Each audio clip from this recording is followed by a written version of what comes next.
Punjabi novel ताई दूजी किस्त। इमामदीन दी अख खुली ते चिट्टा दिन चढ़ाया सी। ਉਹ ਕਾਲੀ ਕਾਲੀ ਬੁੜ ਬੁੜ ਕਰਦਾ ਉੱਠਿਆ, ਤਹਿਮਦ ਲੱਕ ਦੁਆਲੇ ਘੁੱਟ ਕੇ ਬੰਨਿਆ ਤੇ ਵਿਹੜੇ ਵਿੱਚ ਦੁੱਧ ਰਿੜਕਦੀ ਆਪਣੀ ਤੀਵੀਂ ਨੂੰ ਖਿੱਚ ਕੇ ਆਖਿਆ, ਕੀ ਗੱਲ ਏ ਬੇਗਾ, ਮੈਨੂੰ ਜਗਾਇਆ ਕਿਉਂ ਨਹੀਂ? ਦੁੱਧ ਰਿੜਕਣ ਵਾਲੀ ਕੋਈ ਜਵਾਬ ਨਹੀਂ ਪਰਤਾਇਆ। ਉਹ ਸੁਣੀ ਅਣਸੁਣੀ ਕਰ ਗਈ, ਆਪਣੇ ਧਿਆਨੇ ਦੁੱਧ ਰਿੜਕਦੀ ਰਹੀ। ਇਮਾਮਦੀਨ ਹਲ ਪੰਜਾਲੀ ਪੁਰਾਣੀ ਤੇ ਹੋਰ ਵਾਈ ਦੇ ਹਥਿਆਰ ਲੈਣ ਲਈ ਪੜਛੱਤੀ ਵੱਲ ਵਧਿਆ, ਪਰ ਉੱਥੇ ਕੁਝ ਵੀ ਨਹੀਂ ਸੀ। ਹੈਰਾਨੀ ਨਾਲ ਉਹਨੇ ਆਪਣੀਆਂ ਅੱਖਾਂ ਮਲੀਆਂ, ਵੇਖਿਆ ਹਨੇਰਾ ਵੀ ਨਹੀਂ ਸੀ। ਚਿੱਟਾ ਦਿਨ ਲਿਸ਼ਕ ਰਿਹਾ ਸੀ, ਪਰ ਇਹ ਹਨੇਰਾ ਜਿਹਾ ਕੀ ਏ? ਹਲੇ ਤੇ ਉਹਨੇ ਸ਼ਾਮੀ ਸਭੇ ਸ਼ੈਵਾਂ ਲਿਆ ਕੇ ਟੰਗੀਆਂ ਸਨ। ਉਹ ਹੈਰਾਨ ਜਿਹਾ ਫਿਰ ਦੁੱਧ ਰਿੜਕਦੀ ਬੇਗਾਂ ਵੱਲ ਵਧਿਆ ਤੇ ਪੁੱਛਿਆ, ਮੈਂ ਕਿਹਾ ਹਲ ਪੰਜਾਲੀ ਕਿੱਥੇ ਵੇ? ਅੱਗੋਂ ਫੇਰ ਇੱਕ ਚੁੱਪ। ਓਏ ਤੂੰ ਕੌਂਦੀ ਕਿਉਂ ਨਹੀਂ? ਇਮਾਮਦੀਨ ਸਿਰ ਉੱਤੇ ਆਣ ਖਲੋਤਾ। ਦੁੱਧ ਰਿੜਕਦੀ ਦੀਆਂ ਬਾਹਾਂ ਰੁਕ ਗਈਆਂ, ਚੂੜੀਆਂ ਦੀ ਛਣਕ ਜਿਹੀ ਉਭਰੀ। ਕਿਉਂ ਜੇ ਦੁੱਧ ਰਿੜਕਣ ਵਾਲੀ ਉਹਦੀ ਤੀਵੀਂ ਬੇਗਾ ਨਹੀਂ, ਉਹਦੀ ਨੂੰਹ ਸਕੀਨਾ ਸੀ, ਜਿਹੜੀ ਲੰਮਾ ਘੁੰਡ ਕੱਢੀ ਬੈਠੀ ਸੀ। ਇਮਾਮਦੀਨ ਗੋਹ ਨਾਲ ਵੇਖਿਆ ਤੇ ਇੱਕ ਓਪਰੀ ਜਿਹੀ ਕੁੜੀ ਨੂੰ ਤੱਕ ਕੇ ਸੋਚਿਆ, ਬੇਗਾ ਆਪ ਕਿਧਰੇ ਟੁਰ ਗਈ ਏ। ਫੇਰ ਉਹਨੇ ਟੇਵਾ ਲਾਇਆ, ਕੋਈ ਲੱਸੀ ਲੈਣ ਆਈ ਹੋਵੇਗੀ ਤੇ ਉਹਨੂੰ ਬਿਠਾ ਕੇ ਆਪ ਖੂਹੀ ਤੋਂ ਪਾਣੀ ਲੈਣ ਗਈ ਹੋਵੇਗੀ। ਉਹ ਨਿਮਾਣਾ ਜਿਹਾ ਹੋ ਕੇ ਇੱਧਰ ਉੱਧਰ ਤੱਕਣ ਲੱਗ ਪਿਆ। ਵੇਖਿਆ ਤੇ ਬੇਗਾ ਢਗਿਆਂ ਦੀ ਖੁਰਲੀ ਕੋਲ ਹੱਸਦੀ ਪਈ ਗੋਹਾ ਸਾਂਭ ਰਹੀ ਸੀ। ਇਮਾਮਦੀਨ ਉਹਦੇ ਵੱਲ ਵਧਿਆ ਤੇ ਪੁੱਛਿਆ, ਅੱਜ ਤੂੰ ਮੈਨੂੰ ਜਗਾਇਆ ਕਿਉਂ ਨਹੀਂ? ਤੈਨੂੰ ਪਤਾ ਏ ਧੁੱਪੇ ਮੈਥੋਂ ਕੰਮ ਨਹੀਂ ਹੁੰਦਾ। ਅੱਜ ਦਾ ਜੋਤਰਾ ਹੀ ਮਾਰਿਆ ਗਿਆ ਏ। ਮੈਂ ਪੁੱਛਦਾ ਵਾਂ ਹਲ ਪੰਜਾਲੀ ਕਿੱਥੇ ਵੇ? ਬੇਗਾ ਨਿੰਮਾ ਨਿੰਮਾ ਹੱਸਦੀ ਰਹੀ। ਇਮਾਮਦੀਨ ਨੇ ਕਿਹਾ, ਨਾ ਪਰ ਖੁਰਲੀ ਬੱਜੇ ਢਗੇ ਵੀ ਕੋਈ ਨਹੀਂ। ਉਹਦੀ ਜਾਚੇ ਰਾਤੀ ਕੋਈ ਚੋਰ ਉਚੱਕਾ ਆਪਣਾ ਕੰਮ ਵਿਖਾ ਗਿਆ ਏ। ਉਹ ਮੋਛੇ ਵਾਂਗ ਉੱਥੇ ਹੀ ਗੱਡਿਆ ਖਲੋਤਾ ਰਿਹਾ ਸੀ।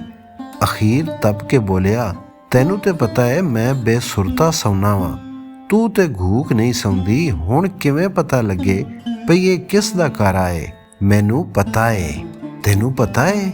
ਤੂੰ ਆਪ ਇਹ ਸੰਨ ਲਵਾਈ ਏ?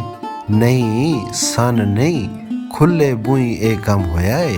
ਓਏ ਬੁਝਾਰਤਾ ਨਾ ਪਾ ਬੇਗਾ, ਮੇਰਾ ਤੇ ਤਰਾ ਨਿਕਲ ਗਿਆ ਏ। ਇਹ ਸਭ ਕੁਝ ਹਫੀਜ਼ ਕੀਤਾ ਏ। ਤਾਈ ਹੱਸ ਪਈ। ਹਫੀਜ਼? ਆਹੋ, ਤਾਈ ਬੜੇ ਮਾਣ ਨਾਲ ਕਿਹਾ। ਪਰ ਉਹ ਕਦੋਂ ਆਇਆ? ਤਾਇਆ ਬੁੱਤ ਬਣ ਕੇ ਖਲੋਤਾ ਰਿਹਾ। ਫੇਰ ਹੌਲੀ ਹੌਲੀ ਉਹਦੇ ਵਿੱਚ ਜਾਨ ਪੈ ਗਈ। ਹਫੀਜ਼ ਆਪ ਕਿੱਥੇ ਵੇ? ਤੇ ਕੁੜੀ ਕੌਣ ਏ? ਤੇਰੀ ਨੂੰਹ ਸਕੀਨਾ? ਆਹੋ। ਤਾਈ ਇੱਕ ਇੱਕ ਹਰਕਤ ਨੂੰ ਬੜੇ ਗੋਹ ਨਾਲ ਵੇਖ ਰਹੀ ਸੀ। ਉਹਨੂੰ ਪਤਾ ਲੱਗ ਗਿਆ ਸੀ ਭਈ ਉਹ ਸਕੀਨਾ ਦੇ ਨਾਂ ਤੋਂ ਬਹੁਤਾ ਖੁਸ਼ ਨਹੀਂ ਹੋਇਆ। ਇਮਾਮਦੀਨ ਚੁੱਪ ਚੁਪੀਤਾ ਮੰਜੀ ਉੱਤੇ ਜਾ ਬੈਠਾ। ਤਾਈ ਵੀ ਉਹਦੇ ਮਗਰ ਮਗਰ ਉਹਦੇ ਪੈਰਾਂ ਤੇ ਟੁਰਦੀ ਹੋਈ ਉਹਦੇ ਸਿਰ ਤੇ ਜਾ ਖਲੋਤੀ ਅਤੇ ਹੌਲੀ ਜਿਹਾ ਦੱਸਿਆ, ਮੈਂ ਹਫੀਜ਼ ਨੂੰ ਸਮਝਾ ਦਿੱਤਾ ਸੀ ਭਈ ਕਿਹੜਾ ਕਿੱਲਾ ਵਾਹਣਾ ਏ। ਇਮਾਮਦੀਨ ਕਿਸੇ ਡੂੰਗੀ ਸੋਚ ਵਿੱਚ ਸੀ। ਸਕੀਨਾ ਮਧਾਣੀ ਤੋਂ ਵਿਹਲੀ ਹੋ ਕੇ ਚੁੱਲ੍ਹੇ ਅੱਗ ਜਾ ਬਾਲੀ। ਤਾਈ ਸੁੱਕੀਆਂ ਥਾਪੀਆਂ ਦੀ ਟੋਕਰੀ ਭਰ ਕੇ ਉਹਦੇ ਕੋਲ ਲਿਆ ਰੱਖੀ। ਅੱਜ ਪਹਿਲੀ ਵਾਰੀ ਤਾਈ ਨੂੰ ਘਰ ਵਸਦਾ ਹੋਇਆ ਲੱਗਾ। ਇਮਾਮਦੀਨ ਮੰਜੀ ਉੱਤੋਂ ਉੱਠਿਆ, ਪੋਲੇ ਪੈਰੀ ਚੁੱਪ ਚਪੀਤਾ ਬੂਹਿਓਂ ਬਾਹਰ ਨਿਕਲ ਗਿਆ। ਕਿਸੇ ਦਾ ਕੋਈ ਹੋਵੇ ਤੇ ਸੁੱਖ ਲੱਭਦਾ ਏ। ਇਮਾਮਦੀਨ ਖੇਤਾਂ ਵੱਲ ਜਾਂਦਾ ਸੋਚਦਾ ਗਿਆ।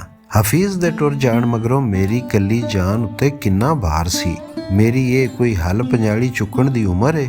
ਮੂਰਖ ਨੇ ਕੁੜੀ ਨੂੰ ਉਧਾੜ ਕੇ ਚੰਗਾ ਨਹੀਂ ਕੀਤਾ। ਮੈਨੂੰ ਪੁੱਛਦਾ ਤੇ ਮੈਂ ਇੱਕ ਦੀ ਥਾਂ ਦੋ ਦੋ ਵਿਆਹ ਕਰਵਾ ਦਿੰਦਾ। ਪਰ ਅੱਜ ਕੱਲ੍ਹ ਦੇ ਮੁੰਡੇ ਕਦੋਂ ਕਿਸੇ ਦੀ ਸਲਾਹ ਲੈਂਦੇ ਨੇ? ਜੋ ਮਨ ਵਿੱਚ ਆਵੇ ਪੂਰੀ ਕਰਨ ਡੈ ਪੈਂਦੇ ਨੇ। ਹੁਣ ਸਾਰੇ ਪਿੰਡ ਦਾ ਵੈਰ ਮੁੱਲ ਲੈ ਲਿਆ ਸੂ। ਤਾਇਆ ਆਪਣੇ ਆਪ ਨਾਲ ਗੱਲਾਂ ਕਰੀ ਜਾ ਰਿਹਾ ਸੀ। 3-4 ਕਿੱਲੇ ਦੂਰ ਹੀ ਖਲੋ ਕੇ ਉਹਨੇ ਵੇਖਿਆ ਭਈ ਹਫੀਜ਼ ਹਲ ਵਾਹ ਰਿਹਾ ਏ। ਉਹ ਡੱਗੇ ਜਿਨ੍ਹਾਂ ਦੀਆਂ ਨੱਥਾਂ ਨੂੰ ਖਿੱਚ ਖਿੱਚ ਕੇ ਹੌਲੀ ਹੌਲੀ ਟੁਰਨ ਉੱਤੇ ਮਜਬੂਰ ਕਰਦਾ ਸੀ, ਅੱਜ ਪੂਰੇ ਢਿੱਲ ਨਾਲ ਦੌੜ ਲਈ ਨੱਸਦੇ ਹੋਏ ਮੋਰਾਂ ਵਾਂਗ ਪਹਿਲਾਂ ਪਾਉਂਦੇ ਦਿਸੇ, ਜਿਵੇਂ ਕਿ ਹਫੀਜ਼ ਦੀ ਜਵਾਨੀ ਡੱਗਿਆਂ ਦੀ ਜਵਾਨੀ ਨਾਲ ਰਲ ਕੇ ਬੁੱਢੇ ਇਮਾਮਦੀਨ ਦੇ ਲਿੱਸੇ ਜੁੱਸੇ ਨੂੰ ਮਸ਼ਕਰੀਆਂ ਕਰ ਰਹੇ ਹੋਣ। ਇਮਾਮਦੀਨ ਕਿੰਨਾ ਚਿਰ ਨੀਝ ਲਾ ਕੇ ਉਹਨਾਂ ਨੂੰ ਤੱਕਦਾ ਰਿਹਾ।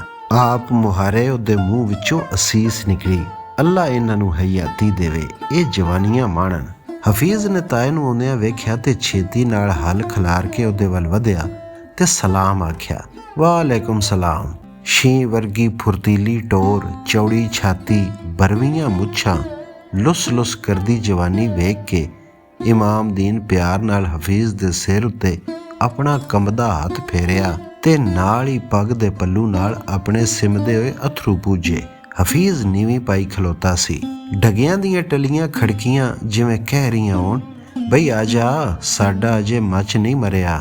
3 ਸਾਲਾਂ ਮਗਰੋਂ ਅੱਜ ਸਾਨੂੰ ਕੋਈ ਵਾਹਣ ਵਾਲਾ ਮਿਲਿਆ ਏ। ਡਗਿਆਂ ਦੀ ਪੂਛਲਾਂ ਤੇ ਹੱਥ ਫੇਰਦਿਆਂ ਹੋਇਆਂ ਹਫੀਜ਼ ਭੱਜ ਕੇ ਜੰਗੀ ਸੰਭਾਲੀ ਤੇ ਛੇਤੀ ਇੱਕ ਫੇਰਾ ਲੈ ਆਂਦਾ। ਇਮਾਮਦੀਨ ਨੇ ਇਸ਼ਾਰੇ ਨਾਲ ਰੋਕ ਕੇ ਆਖਿਆ, ਹਰਨਾਲੀ ਕਰ ਲੈ, ਘਰ ਨੂੰ ਲੈ ਚੱਲ। ਪਰ ਤਾਇਆ 1-2 ਰਾਲਾਂ ਰਾਂਦੀਆਂ ਨੇ। ਓਏ ਫੇਰ ਵੇਖੀ ਜਾਵੇਗੀ। ਤਾਏ ਨੇ ਕੰਮ ਨੂੰ ਨਿਪਰੇ ਚੜ੍ਹਿਆਂ ਵੇਖ ਲਿਆ ਸੀ। ਹਫੀਜ਼ ਨੇ ਡਗਿਆਂ ਦੀ ਕੰਡ ਉੱਤੇ ਹੱਥ ਫੇਰ ਕੇ ਉਹਨਾਂ ਤੋਂ ਮਿੱਟੀ ਝਾੜੀ, ਹਲ ਨਾਲੋਂ ਗੈਲਾ ਝਾੜਿਆ ਤੇ ਫੇਰ ਹਰਨਾਲੀ ਕਰਕੇ ਘਰ ਵੱਲ ਟੁਰ ਪਿਆ। ਕਿਉਂ ਜੇ ਉਹ ਸਮਝ ਗਿਆ ਸੀ ਭਈ ਤਾਇਆ ਅਜੇ ਉਹਨੂੰ ਲੋਕਾਂ ਦੀਆਂ ਨਜ਼ਰਾਂ ਤੋਂ ਓਹਲੇ ਰੱਖਣਾ ਚਾਹੁੰਦਾ ਏ। ਪਰ ਇਹ ਗੱਲ ਲੁਕਣ ਵਾਲੀ ਏ। ਹੁਣ ਨਹੀਂ ਤੇ ਝੱਟ ਨੂੰ, ਅੱਜ ਨਹੀਂ ਤੇ ਕੱਲ ਨੂੰ ਸਾਰੇ ਪਿੰਡ ਵਿੱਚ ਖਿਲਰ ਜਾਣੀ ਏ। ਤਾਇਆ ਵੀ ਕਿੰਨਾ ਡਰਾਕਲ ਏ। ਭਲਾ ਮੇਰੇ ਸਾਹਮਣੇ ਕੋਈ ਮਾਈ ਦਾ ਲਾਲ ਆ ਸਕਦਾ ਏ? ਉਹਦਾ ਦਿਲ ਤੇ ਕੀਤਾ ਹਰਨਾਲੀ ਪਿੱਛੇ ਮੋੜ ਲਵੇ ਤੇ ਫੇਰ ਹਲ ਵਾਹਣ ਲੱਗ ਪਵੇ। ਪਰ ਤਾਏ ਦੇ ਰੁੱਸ ਜਾਣ ਦੇ ਡਰ ਤੋਂ ਉਹ ਹਰਨਾਲੀ ਦੇ ਮਗਰ ਟੁਰ ਪਿਆ। ਤਾਇਆ ਵੀ ਹੌਲੀ ਹੌਲੀ ਪਿੱਛੇ ਉਹਦੀ ਕੰਧ ਵਰਗੀ ਕੰਡ ਨੂੰ ਵੇਖਦਾ ਲਗਾ ਆਇਆ। ਸਕੀਨਾ ਦੇ ਪਿੰਡ ਪਰਤਣ ਨੂੰ ਪੂਰੇ 8 ਦਿਨ ਹੋ ਗਏ ਸਨ। ਇਹਨਾਂ ਦਿਨਾਂ ਵਿੱਚ ਕੋਈ ਖਾਸ ਗੱਲ ਨਾ ਹੋਈ। ਉਹ ਦੁੱਧ ਰਿੜਕਣਾ, ਰੋਟੀ ਪਕਾਣੀ ਤੇ ਫੇਰ ਸਾਰਾ ਦਿਨ ਚੌਂ ਕੱਦਾਂ ਦੇ ਵਲਗਣ ਵਿੱਚ ਬਹਿ ਰਹਿਣਾ, ਸੌਣਾ ਤੇ ਜਾਗਣਾ। ਹਰ ਕੋਈ ਇੱਕ ਦੂਜੇ ਤੋਂ ਵਿਟਰੇ ਜੇ। ਹਫੀਜ਼ ਦਾ ਸੁਭਾਅ ਵੀ ਕੁਝ ਬਦਲਿਆ ਜਿਹਾ ਜਾਪਿਆ। ਸਕੀਨਾ ਸੋਚਿਆ, ਹਫੀਜ਼ ਕਿਧਰੇ ਮੈਥੋਂ ਮੂੰਹ ਹੀ ਨਾ ਮੋੜ ਲਵੇ। ਫੇਰ ਆਪੇ ਉਹਦੇ ਦਿਲ ਨੇ ਗਵਾਹੀ ਦਿੱਤੀ, ਇਹ ਕਿੰਜ ਹੋ ਸਕਦਾ ਏ? ਘਰ ਦੇ ਦੂਜੇ ਜੀਆਂ ਦੇ ਸੁਭਾਅ ਦੀ ਖੈਰ ਏ। ਸਹੁਰੇ ਦਾ ਖਿਚਿਆ ਰਹਿਣਾ ਤੇ ਤਾਈ ਤੋਂ ਲੜਿਆ ਰਹਿਣਾ ਫੱਬਦਾ ਏ। ਪਰ ਹਫੀਜ਼ ਨੇ ਕਿਉਂ ਚੁੱਪ ਵੱਟੀ ਹੋਈ ਏ? ਸੋਚਾਂ ਵਿੱਚ ਡੁੱਬੀ ਦਾ ਧਿਆਨ ਪੜਛੱਤੀ ਵੱਲ ਗਿਆ। ਉਹਦੀ ਜਾਚੇ ਭਾਂਡੇ ਕੁਝ ਗਲਤ ਰੱਖੇ ਗਏ ਸਨ। ਇੰਜ ਤੇ ਜ਼ਰਾ ਚੂਹੇ ਦੀ ਅੜੇਸ ਨਾਲ ਹੀ ਭੋਏ ਤੇ ਆ ਪੈਣਗੇ। ਉਹ ਉੱਠੀ ਤੇ ਸਾਰੇ ਭਾਂਡੇ ਥੱਲੇ ਲਾ ਲਏ। ਪਰ ਜਦੋਂ ਉਹਨੇ ਗਾਗਰ ਨੂੰ ਹੱਥ ਪਾਇਆ ਤੇ ਉਹ ਉਹਨੂੰ ਕੁਝ ਭਾਰੀ ਜਾਪੀ। ਦੁਬਾਰਾ ਭਾਰ ਦਾ ਅੰਦਾਜ਼ਾ ਲਾ ਕੇ ਉਹ ਫੇਰ ਜ਼ੋਰ ਲਾਉਣ ਲੱਗੀ, ਪਰ ਤਾਈ ਦੀ ਆਵਾਜ਼ ਨੇ ਉਹਨੂੰ ਰੋਕ ਦਿੱਤਾ। ਦੀਏ, ਸਕੀਨਾ ਨੇ ਧੌਣ ਭਵਾ ਕੇ ਤੱਕਿਆ। ਤਾਈ ਨੇ ਕਿਹਾ, ਦੀਏ ਗਾਗਰ ਨੂੰ ਹੱਥ ਨਾ ਪਾਈ, ਇਹ ਭਾਂਡੇ ਤੇਰੇ ਵਜੂਦ ਤੋਂ ਭਾਰੇ ਨੇ। ਸਕੀਨਾ ਨੂੰ ਖਿਆਲ ਆਇਆ ਤਾਈ ਤੇ ਉਹਨੂੰ ਕੱਲ ਵੀ ਹਟਕਿਆ ਸੀ ਤੇ ਤਾਕੀਦ ਕੀਤੀ ਸੀ ਭਈ ਇਸ ਹਾਲਤ ਵਿੱਚ ਭਾਰਾ ਕੰਮ ਨਹੀਂ ਕਰੀਦਾ। ਪੈਰ ਭਾਰਾ ਹੋਵੇ ਤੇ ਨਿੱਕੇ ਪੈਰ ਪੱਟੀ ਦੇ ਨੇ। ਉਹ ਕੱਲ ਵੀ ਸ਼ਰਮਾ ਗਈ ਸੀ ਤੇ ਅੱਜ ਵੀ ਸ਼ਰਮਾ ਕੇ ਦੋਹਰੀ ਚੋਰੀ ਹੋ ਕੇ ਮੰਜੀ ਉੱਤੇ ਬਹਿ ਗਈ। ਐ ਲੈ, ਤਾਈ ਸਕੀਨਾ ਅੱਗੇ ਇੱਕ ਗਠੜੀ ਲਿਆ ਰੱਖੀ ਜਿਹੜੀ ਉਹਨੇ ਕੱਛ ਵਿੱਚ ਮਾਰੀ ਹੋਈ ਸੀ। ਕੀ ਏ? ਸਕੀਨਾ ਸਿਰ ਚੁੱਕ ਕੇ ਤਾਈ ਵੱਲ ਸਵਾਲੀਆ ਨਜ਼ਰਾਂ ਨਾਲ ਵੇਖਿਆ। ਖੋਲ ਤੇ ਸਹੀ। ਤਾਈ ਨੂੰ ਹੱਸਦਿਆਂ ਵੇਖ ਕੇ ਸਕੀਨਾ ਨੇ ਨੀਵੀਂ ਪਾ ਲਈ ਤੇ ਗੜੜੀ ਦੀ ਖਿਸਕਵੀਂ ਗੰਢ ਖੋਲਣ ਲੱਗ ਪਈ। ਨਵਾਂ ਸੂਟ ਵੇਖ ਕੇ ਸਕੀਨਾ ਝਟ ਸਮਝ ਗਈ ਭਈ ਇਹ ਉਹਦਾ ਸੂਟ ਏ। ਉਹ ਸ਼ਰਮਾ ਕੇ ਗਠੜੀ ਬੰਨਣ ਲੱਗੀ, ਪਰ ਤਾਈ ਨੇ ਮੁਸਕਰਾਉਂਦਿਆਂ ਆਖਿਆ, ਇਹਦੇ ਥੱਲੇ ਵੀ ਤੇ ਵੇਖ। ਸਕੀਨਾ ਜਦੋਂ ਸੂਟ ਚੁੱਕਿਆ ਤੇ ਉਹਦੇ ਥੱਲੇ ਇੱਕ ਨਿੱਕੇ ਆਉਣ ਵਾਲੇ ਬਾਲ ਦੇ ਲੀੜੇ ਸਨ, ਜਿਨ੍ਹਾਂ ਨੂੰ ਵੇਖ ਕੇ ਸਕੀਨਾ ਕੋਲੋਂ ਸਿਰ ਤੇ ਕੇ ਅੱਖੀਆਂ ਵੀ ਨਾ ਚੁੱਕੀਆਂ ਗਈਆਂ। ਖਾਲ ਪਿੰਡ ਦੇ ਲਾਂਦੇ ਪਾਸਿਓਂ ਲੰਘਦੇ ਰਾਜਬਾਹ ਦੇ ਮੋਗੇ ਵਿੱਚੋਂ ਪਾਣੀ ਲੈ ਕੇ ਆਪਣੇ ਅੰਦਰੋਂ ਅੰਦਰ ਸੰਭਾਲ ਕੇ ਪਿੰਡ ਦੀ ਚੜ੍ਹਦੀ ਜ਼ਮੀਨ ਨੂੰ ਤਰੋ ਤਾਜ਼ਾ ਕਰਦਾ ਸੀ। 8 ਦਿਨਾਂ ਦੀ ਵਾਰੀ ਮਗਰੋਂ ਇਸ ਖਾਲ ਵਿੱਚ ਪਾਣੀ ਆਉਂਦਾ ਸੀ ਤੇ ਸਿਰਫ 2 ਦਿਨ ਵਗਦਾ ਸੀ। ਘਰਾਂ ਵਿੱਚ ਪਿੰਡ ਦੀ ਕੱਲੀਕਾਰੀ ਖੂਹੀ ਤੋਂ ਪਾਣੀ ਲੈ ਜਾ ਕੇ ਕੱਪੜੇ ਧੋਣਾ ਬੜਾ ਹੀ ਔਖਾ ਕੰਮ ਤੇ ਵਕਤ ਗਵਾਊ ਹੁੰਦਾ ਏ। ਇਸੇ ਕਰਕੇ ਇਸ ਖਾਲੇ ਪਾਣੀ ਆਉਂਦਾ ਤੇ ਲੀੜੇ ਧੋਣ ਵਾਲੀਆਂ ਲੀੜਿਆਂ ਦੀਆਂ ਪੰਡਾਂ ਚੁੱਕ ਕੇ ਲਿਆ ਰੱਖਦੀਆਂ, ਨਾਲ ਹੀ ਆਪਣੇ ਘਰੋਂ ਚੌਕੀ ਤੇ ਫੱਟਾ ਵੀ ਚੁੱਕ ਲਿਆਉਂਦੀਆਂ। ਖਾਲ ਦੇ ਦੋਹਾਂ ਬੰਨਿਆਂ ਉੱਤੇ ਬਹਿ ਕੇ ਲੀੜੇ ਧੋਣ ਲੱਗ ਪੈਂਦੀਆਂ। ਅੱਜ ਪਿੰਡ ਦੀਆਂ ਕੁੜੀਆਂ ਲੀੜੇ ਧੋ ਕੇ ਆਲ ਦੁਆਲੇ ਦੀਆਂ ਫਸਲਾਂ ਉੱਤੇ ਸੁੱਕਣੇ ਪਾਉਂਦੀਆਂ ਪਈਆਂ ਸਨ। ਰੰਗ ਬਰੰਗੇ ਲੀੜਿਆਂ ਦੇ ਭਾਰ ਨਾਲ ਫਸਲਾਂ ਸਿਰ ਝੁਕਾ ਕੇ ਜਲ ਪਰੀਆਂ ਦਾ ਇਹਤਰਾਮ ਕੀਤਾ ਹੋਇਆ ਸੀ।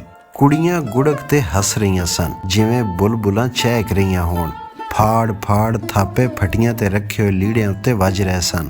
ਕੱਪੜਿਆਂ ਵਿੱਚੋਂ ਪਾਣੀ ਦੀਆਂ ਛਿੱਟਾਂ ਉੱਭਰ ਕੇ ਕੱਪੜੇ ਧੋਣ ਵਾਲੀਆਂ ਦੇ ਕੱਪੜੇ ਵੀ ਭਿਉਂ ਰਹੀਆਂ ਸਨ ਤੇ ਨਾਲੇ ਉਤਾਂ ਉੱਭਰ ਕੇ ਸੂਰਜ ਦੀ ਲੋ ਨਾਲ ਚਮਕਦਾਰ ਰੰਗ ਬਰੰਗ ਮੋਤੀਆਂ ਵਾਂਗ ਜਲ ਪਰੀਆਂ ਤੋਂ ਵਾਰੇ-ਵਾਰੇ ਜਾ ਰਹੀਆਂ ਸਨ। ਕੁੜੀਆਂ ਇੱਕ ਦੂਜੀ ਤੇ ਪਾਣੀ ਸੁੱਟ ਰਹੀਆਂ ਸਨ। ਚੂੜੀਆਂ ਦੀ ਛਨਕਾਰ ਨਾਲ ਖਾਲ ਉੱਤੇ ਸੋਹਣਾ ਤੇ ਮਨਮੋਹਣਾ ਸਮਾਂ ਬਣਿਆ ਹੋਇਆ ਸੀ, ਪਰ ਕਾਲੇ ਰੋੜਾਂ ਵਾਲੇ ਸਾਬਣ ਨਾਜ਼ੁਕ ਹੱਥਾਂ ਨੂੰ ਜ਼ਖਮੀ ਕਰ ਜਾਣ। ਮੈਲ ਨਾਲ ਗੜੁੱਚ ਪੇਂਡੂਆਂ ਦੇ ਲੀੜੇ ਉਦੋਂ ਹੀ ਧੋਤੇ ਜਾਂਦੇ ਨੇ ਜਦੋਂ ਲੀੜੇ ਬਿਲਕੁਲ ਮੈਲ ਨਾਲ ਆਕੜ ਕੇ ਰੰਗ ਵਟਾ ਲੈਣ। ਸਗੋਂ ਕਈ ਰੰਗ ਮੈਲ ਖਾ ਹੀ ਜਾਂਦੀ ਏ। ਇਹੋ ਜਿਹੀ ਮੈਲ ਵਿੱਚੋਂ ਕਦੀ ਕੋਈ ਕੱਪੜਾ ਡੰਡਿਆਂ ਦੀ ਮਾਰ ਕੋਲੋਂ ਸਾਬਤ ਨਹੀਂ ਰਹਿ ਸਕਦਾ। ਥਾਂ ਤੋਂ ਛਿੱਜ ਕੇ ਆਪਣੀ ਬੇਬਸੀ ਦਾ ਐਲਾਨ ਕਰ ਦਿੰਦਾ ਏ। ਪੁਰਾਣੇ ਲੀੜੇ ਨਾਜ਼ੁਕ ਹੱਥਾਂ ਨਾਲ ਇੰਜ ਥਾਪੜ ਕੇ ਧੋਤੇ ਜਾਂਦੇ ਨੇ ਜਿਵੇਂ ਕਿਸੇ ਹੇਜਲੀ ਮਾਂ ਦਾ ਪੁੱਤਰ ਹੋਵੇ। ਸਕੀਨਾ ਜੂ ਖਾਲ ਦੇ ਨੇੜੇ ਆਉਂਦੀ ਗਈ, ਉਹਦੇ ਮੂੰਹ ਉੱਤੇ ਆਪਣੇ ਆਪ ਹਾਸਾ ਖਿਲਰਦਾ ਗਿਆ। ਕੁੜੀਆਂ ਵਿੱਚ ਇੱਕ ਕੁੜੀ ਦੂਰੋਂ ਸਿਆਣ ਕੇ ਆਖਿਆ, ਵੇਖੋ ਨੀ ਸਕੀਨਾ ਲੱਗਦੀ ਏ। ਹੈਂ? ਸਕੀਨਾ ਦਾ ਨਾਂ ਸੁਣ ਕੇ ਚੂੜੀਆਂ ਦੀ ਛਨਕਾਰ ਇੱਕਦਮ ਰੁਕ ਗਈ। ਇੱਕਦਮ ਦੂਜੇ ਬੰਨੇ ਦੀਆਂ ਕੁੜੀਆਂ ਧੌਣ ਬਵਾਈ ਤੇ ਖਿਲਰੀਆਂ ਜ਼ੁਲਫਾਂ ਬੁਆਣੀ ਖਾ ਕੇ ਕਾਲਿਆਂ ਬਦਲਾਂ ਦਾ ਸਮਾਂ ਬੰਨ ਦਿੱਤਾ। ਸੱਚੀ ਉਂਝੇ ਦੀ ਉਂਝੇ ਹੀ ਏ, ਮਾਸਾ ਨਹੀਂ ਬਦਲੀ, ਜ਼ਰਾ ਕੁ ਪੈਰ ਭਾਰਾ ਲੱਗਦਾ ਏ। ਸਾਰੀਆਂ ਉੱਠ ਕੇ ਖਲੋ ਗਈਆਂ ਜਿਵੇਂ ਕਿਸੇ ਬਾਦਸ਼ਾਹ ਸਲਾਮੀ ਲੈਣੀ ਹੋਵੇ। ਪਾਲ ਦੀ ਪਾਲ ਖਾਲ ਦੇ ਬੰਨੇ ਮੁਸਕਰਾਉਂਦੀਆਂ ਅੱਖਾਂ ਤੇ ਹੱਸਦੇ ਚਿਹਰਿਆਂ ਨਾਲ ਸਕੀਨਾ ਨੂੰ ਜੀ ਆਇਆਂ ਆਖਿਆ। ਸਕੀਨਾ ਉਹਨਾਂ ਦੇ ਵਿੱਚ ਆਣ ਖਲੋਤੀ। ਕਿਸੇ ਅੱਗੇ ਵੱਧ ਕੇ ਉਹਦੇ ਕੋਲੋਂ ਥਾਪਾ, ਕਿਸੇ ਚੌਕੀ, ਕਿਸੇ ਕੱਪੜਿਆਂ ਦੀ ਗਠੜੀ ਫੜ ਲਈ। ਹਰ ਇੱਕ ਸਹੇਲੀ ਨੂੰ ਸ਼ੌਕ ਸੀ ਸਕੀਨਾ ਮੇਰੇ ਕੋਲ ਬਵੇ। ਜੱਫੀ ਪਾ ਕੇ ਘੁੱਟ ਕੇ ਮਿਲੀਆਂ, ਹਾਲ ਚਾਲ ਪੁੱਛਿਆ। ਕੱਪੜੇ ਧੋਣ ਵਾਲੀਆਂ ਵਿੱਚ ਕੁਝ ਵਡੇਰੀਆਂ ਔਰਤਾਂ ਵੀ ਸਨ। ਸਕੀਨਾ ਦੇ ਆਉਣ ਤੇ ਉਹ ਨਾ ਉੱਠੀਆਂ, ਸਗੋਂ ਸਕੀਨਾ ਤੇ ਦੂਜੀਆਂ ਕੁੜੀਆਂ ਵੱਲ ਮੂੰਹ ਵੱਟ ਕੇ ਵੇਖਦੀਆਂ ਰਹੀਆਂ। ਉਹਨਾਂ ਦੀ ਨਫ਼ਰਤ ਸਕੀਨਾ ਵੀ ਮਹਿਸੂਸ ਕੀਤੀ, ਪਰ ਚੁੱਪ ਰਹੀ। ਚਾਲਾਕ ਹਾਜੋ ਸਕੀਨਾ ਨੂੰ ਖਿੱਚ ਕੇ ਆਪਣੇ ਕੋਲ ਬਿਠਾ ਲਿਆ। ਹਾਜੋ ਹੈ ਵੀ ਉਹਦੀ ਮੁੱਢ ਦੀ ਭੈਣ ਬਣੀ ਹੋਈ ਤੇ ਪੱਕੀ ਸਹੇਲੀ। ਸਕੀਨਾ ਦੇ ਬੈਠਣ ਨਾਲ ਸਾਰੀਆਂ ਜਲ ਪਰੀਆਂ ਆਪਣੇ ਅੱਡਿਆਂ ਉੱਤੇ ਜਾ ਕੇ ਬਹਿ ਗਈਆਂ ਤੇ ਲੀੜੇ ਧੋਣ ਲੱਗ ਪਈਆਂ। ਪਰ ਹੁਣ ਸ਼ੋਖੀ ਦੀ ਥਾਂ ਚੁੱਪ ਅਤੇ ਉਦਾਸੀ ਜੀ ਜਾਪਦੀ ਸੀ। ਕੁਝ ਜਵਾਨ ਕੁੜੀਆਂ ਦੇ ਮੱਥੇ ਤੇ ਫਿਕਰ ਦੀਆਂ ਲਕੀਰਾਂ ਵੀ ਉਭਰੀਆਂ। 8 ਦਿਨਾਂ ਦੀ ਆਈ ਹੋਈ ਏ, ਆ ਕੇ ਭੂਰੇ ਵੜੀ ਰਹੀ ਏ। ਤੈਨੂੰ ਪਤਾ ਏ ਪਿੰਡ ਵਿੱਚ ਕਿਆ ਤੂਫਾਨ ਉੱਠਿਆ ਵਗਿਆ ਹੋਇਆ ਏ? ਸਕੀਨਾ ਨੇ ਹੌਲੀ ਜੀ ਪੁੱਛਿਆ। ਕੀ ਹੋਇਆ? ਉਹ ਕੱਪੜੇ ਧੋਂਦੀ ਹੋਈ ਰੁਕ ਗਈ ਤੇ ਹਾਜੋ ਦੇ ਮੂੰਹ ਉੱਤੇ ਨਜ਼ਰਾਂ ਗੱਡ ਦਿੱਤੀਆਂ। ਕੀ ਹੋਇਆ? ਹਾਜੋ ਨੇ ਸਕੀਨਾ ਦੀ ਗੱਲ ਦੁਹਰਾਈ। ਮਨਪਸੰਦ ਦਾ ਵਰ ਲੱਭ ਜਾਵੇ ਤਾਂ ਦੁਨੀਆ ਕਦੋਂ ਜਰਦੀ ਏ। ਹਾਜੋ ਪਿਓ ਦੀ ਪੱਗ ਨੂੰ ਨਿਚੋੜਨ ਲਈ ਮਰੋੜਾ ਦਿੱਤਾ। ਪੱਗ ਇੱਕ ਥਾਂ ਤੋਂ ਥੋੜੀ ਜੀ ਫਿਸ ਗਈ। ਸਕੀਨਾ ਚੁੱਪ ਰਹੀ। ਹਾਜੋ ਪੱਗ ਨੂੰ ਛੰਡ ਕੇ ਸੁਕਾਉਣ ਵਾਸਤੇ ਖਿਲਾਰ ਦਿੱਤੀ ਤੇ ਪਰਤ ਕੇ ਬੋਲੀ, ਤੇਰਾ ਮਾਮਾ ਗਨੀ ਤੇ ਟੁੱਟ ਮਰਨਾ ਡੋਸਾ ਮਸ਼ੀਨ ਵਾਲਾ ਆਫਤ ਚੁੱਕੀ ਫਿਰਦੇ ਨੇ। ਘਰ ਜਾ ਕੇ ਹਰ ਇੱਕ ਨੂੰ ਆਖਦੇ ਨੇ ਕੋਈ ਫੈਸਲਾ ਨਿਬੇੜੋ। ਕਾਹਦਾ ਫੈਸਲਾ? ਸਕੀਨਾ ਹੌਲੀ ਸਾਬਣ ਰਗੜਦੀ ਹੋਈ ਬੋਲੀ। ਹਾਜੋ ਥੋੜੀ ਦੇਰ ਚੁੱਪ ਕਰਕੇ ਲੀੜਾ ਧੋਂਦੀ ਰਹੀ ਤੇ ਜਦੋਂ ਉਸ ਨੂੰ ਪਤਾ ਲੱਗਾ ਸਕੀਨਾ ਦੀ ਹਾਲਤ ਸੰਭਲ ਗਈ ਏ, ਫੇਰ ਉਹ ਬੋਲੀ, ਮਲਕ ਰਿਆਜ਼ ਇੱਥੇ ਨਹੀਂ। ਮਲਕ ਰਿਆਜ਼ ਕੀ ਆਖਣਾ ਹੈ? ਸਕੀਨਾ ਦੀ ਆਵਾਜ਼ ਵਿੱਚ ਘਬਰਾਹਟ ਆ ਗਈ।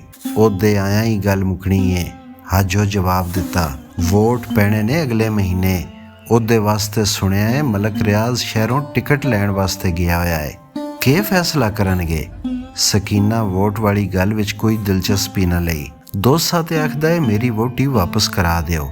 ਹਾਜੋ ਬੋਲੀ, ਉਹਦੀ ਹਾਮੀ ਤੇ ਤੇਰਾ ਮਾਮਾ ਵੀ ਭਰਦਾ ਏ। ਮੇਰੇ ਅੱਬੇ 1-2 ਵਾਰੀ ਆਖਿਆ ਵੀ, ਦੋਸਿਆ ਛੱਡ, ਤੂੰ ਇਸ ਕੁੱਤੇ ਸ਼ਿਕਾਰ ਵਿੱਚੋਂ ਕੀ ਲੈਣਾ ਈ? ਪਰ ਜਾਪਦਾ ਏ ਦੋਸਾ ਆਪਣੀ ਗੱਲ ਉੱਤੇ ਅੜਿਆ ਹੋਇਆ ਏ। ਸਕੀਨਾ ਕੋਈ ਗੱਲ ਨਾ ਕੀਤੀ। ਉਹ ਡੂੰਘੇ ਫਿਕਰ ਵਿੱਚ ਡੁੱਬੀ ਚੁੱਪ ਕਰਕੇ ਕੱਪੜੇ ਧੋਂਦੀ ਰਹੀ। ਦੂਜੇ ਕੰਢੇ ਮਾਈ ਅੱਲਾ ਰੱਖੀ ਨੇ ਹੌਲੀ ਜੀ ਕੁੜੀਆਂ ਨੂੰ ਇਸ਼ਾਰਾ ਕੀਤਾ ਤੇ ਸਮਝਾਇਆ, ਪਿੰਡ ਦੇ ਬੰਦੇ ਹਲ ਵਾਹ ਕੇ ਪਰਤੇ ਆਉਂਦੇ ਨੇ ਤੇ ਤੁਸੀਂ ਸਕੀਨਾ ਨਾਲ ਚਾਈ ਬੈਠੀਆਂ ਹੋਈਆਂ ਜੇ। ਇੱਕ ਕੁੜੀ ਨੂੰ ਜ਼ਿਆਦਾ ਫਿਕਰ ਲੱਗੀ ਤੇ ਉਹਦੇ ਮੂੰਹ ਵਿੱਚੋਂ ਨਿਕਲ ਹੀ ਗਿਆ, ਹਾਏ ਮੇਰੇ ਵੀਰ ਵੇਖ ਲਿਆ ਤੇ ਖਲੜੀ ਉਧੇੜ ਦੇਵੇਗਾ। ਮੈਂ ਜਾਨੀ ਆ। ਉਸ ਛੇਤੀ ਗਿੱਲੇ ਸੁੱਕੇ ਲੀੜੇ ਇਕੱਠੇ ਕੀਤੇ ਤੇ ਘਰ ਵੱਲ ਟੁਰ ਪਈ ਤੇ ਵੇਖੋ ਵੇਖੀ ਦੂਜੀਆਂ ਸਾਰੀਆਂ ਕੁੜੀਆਂ ਆਪਣੇ ਕੱਪੜੇ ਸੰਭਾਲ ਕੇ ਖਿਸਕ ਗਈਆਂ। ਇਹੋ ਜਿਹੀ ਹਾਲਤ ਵਿੱਚ ਹਾਜੋ ਵੀ ਖਿਸਕ ਗਈ। ਸਕੀਨਾ ਦੀਆਂ ਅੱਖਾਂ ਵਿੱਚ ਅਥਰੂ ਆ ਗਏ। ਉਹਨੇ ਛੇਤੀ ਨਾਲ ਉੱਠ ਕੇ ਕੱਪੜੇ ਕੁਝ ਧੋਤੇ ਕੁਝ ਅਣਧੋਤੇ ਇਕੱਠੇ ਕਰ ਲਏ। ਤੂੰ ਕਿਉਂ ਰੋਨੀ ਏ? ਰੋਣ ਤੇਰੇ ਵੈਰੀ। ਸਕੀਨਾ ਪਰਤ ਕੇ ਤੱਕਿਆ, ਸਾਹਮਣੇ ਤਾਈ ਖਲੋਤੀ ਸੀ। ਤਾਈ ਨੇ ਬਾਹਾਂ ਵਿੱਚ ਲੈ ਕੇ ਉਹਦੇ ਸਿਰ ਉੱਤੇ ਹੱਥ ਫੇਰਿਆ। ਲਿਆ ਮੈਨੂੰ ਫੜਾ ਦੇ ਕੱਪੜੇ, ਘਰ ਚੱਲ ਕੇ ਧੋਵਾਂਗੇ। ਡੁਸਕਦੀ ਸਕੀਨਾ ਤਾਈ ਦੀ ਬੁੱਕੜ ਵਿੱਚ ਕੁਝ ਸਕੂਨ ਮਹਿਸੂਸ ਕੀਤਾ ਤੇ ਚੁੱਪ ਕਰ ਗਈ। ਅਥਰੂ ਪੂੰਝ ਕੇ ਤਾਈ ਦੇ ਮੂੰਹ ਵੱਲ ਵੇਖਿਆ। ਉਸ ਤਸੱਲੀ ਦਿੱਤੀ, ਤੂੰ ਫਿਕਰ ਨਾ ਕਰ, ਵੈਰੀ ਵੈਰ ਕਰਦੇ ਹੀ ਹੁੰਦੇ ਨੇ, ਤੇਰੀਆਂ ਸਹੇਲੀਆਂ ਗੇਦੀ ਨੇ। ਬੁਜ਼ਦਿਲ ਤੇ ਡਰਪੋਕ ਨੂੰ ਤਾਈ ਗੇਦੀ ਆਖਦੀ ਸੀ। ਗੱਭਰੂ ਹਲ ਹਰਨਾਲੀ ਕੀਤੇ ਪਿੰਡ ਵਿੱਚ ਵੜਦੇ ਗਏ। ਤਾਈ ਸਕੀਨਾ ਨੂੰ ਘਰ ਵੱਲ ਲੈ ਟੁਰੀ। ਉਹਨੂੰ ਹੌਲੀ ਹੌਲੀ ਸਮਝ ਆਉਂਦੀ ਗਈ, ਹਫੀਜ਼ ਮੈਥੋਂ ਕੰਨੀ ਕਿਉਂ ਕਤਰਾਈ ਜਾਂਦਾ ਏ? ਕਿਧਰੇ ਉਹ ਵੀ ਗੇਦੀ ਤੇ ਨਹੀਂ ਹੋ ਗਿਆ? ਨਹੀਂ। ਫੇਰ ਉਸ ਆਪੇ ਹੀ ਸੋਚਿਆ, ਜੇ ਉਹ ਗੇਦੀ ਹੁੰਦਾ ਤੇ ਮੈਨੂੰ ਲੈ ਕੇ ਨਾ ਜਾਂਦਾ। ਪਰ ਇਹ ਵੀ ਹੋ ਸਕਦਾ ਹੈ ਵੀ ਤਾਏ ਦੀ ਮਰਜ਼ੀ ਨਾਲ ਉਹਦੀ ਵੀ ਮਰਜ਼ੀ ਰਲ ਗਈ ਹੋਵੇ। ਉਹਨੂੰ ਖਿਆਲ ਆਇਆ ਕਿ ਜੇ ਇਹ ਸੱਚ ਹੋਇਆ ਤੇ ਮੈਂ ਕਾਸੇ ਜੋਗੀ ਨਹੀਂ ਰਵਾਂਗੀ। ਉਹ ਕੰਬ ਗਈ, ਥੱਕੇ ਪੈਰਾਂ ਨਾਲ ਘਰ ਅਪੜੀ ਤੇ ਸੋਚਾਂ ਵਿੱਚ ਗਰਕ ਹੋ ਗਈ। ਫੇਰ ਉਹਦੇ ਕਈ ਦਿਨ ਸੋਚਾਂ ਵਿੱਚ ਲੰਘ ਗਏ। ਹਫੀਜ਼ ਘਰੋਂ ਬਾਹਰ ਫੱਜੇ ਦੇ ਖੂਹ ਉੱਤੇ ਸਾਰਾ ਦਿਨ ਗੁਜ਼ਾਰ ਕੇ ਸ਼ਾਮਾਂ ਨੂੰ ਘਰ ਪਰਤਦਾ ਤੇ ਚੁੱਪ ਚਾਪ ਰਹਿੰਦਾ। ਸਕੀਨਾ ਹੋਰ ਵੀ ਉਦਾਸ ਹੋ ਜਾਂਦੀ।